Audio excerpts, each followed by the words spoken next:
आप सभी को सादर नमस्कार। मैं आचार्य देवराज। आज हम कुंडली के उन महत्वपूर्ण घरों को समझेंगे जो बैंकिंग करियर में अकाउंटिंग फील्ड के लिए अत्यंत आवश्यक माने जाते हैं।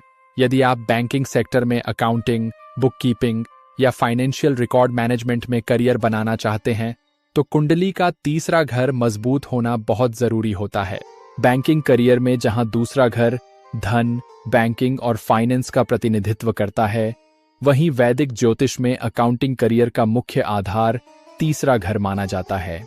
इसलिए बैंकिंग सेक्टर में अकाउंटिंग से जुड़े करियर के लिए कुंडली में थर्ड हाउस का मजबूत होना अनिवार्य होता है। अकाउंटिंग करियर का मूल्यांकन कुंडली में ग्रहों के नक्षत्र लॉर्ड और उप नक्षत्र लॉर्ड के माध्यम से किया जाता है, खासकर तीसरे घर से जुड़े ग्रहों के आधार पर।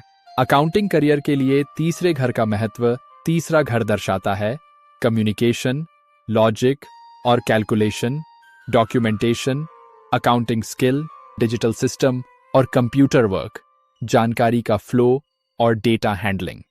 तीसरे घर के मुख्य क्षेत्र।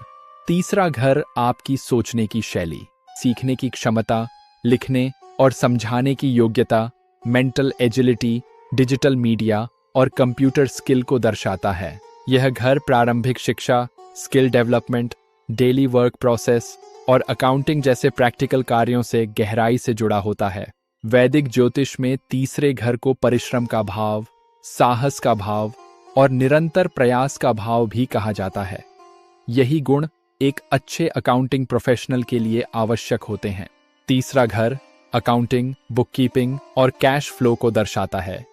जब कुंडली में दूसरा और तीसरा घर दोनों मजबूत होते हैं, तब व्यक्ति बैंकिंग सेक्टर में अकाउंटिंग फील्ड में सफलता प्राप्त करता है।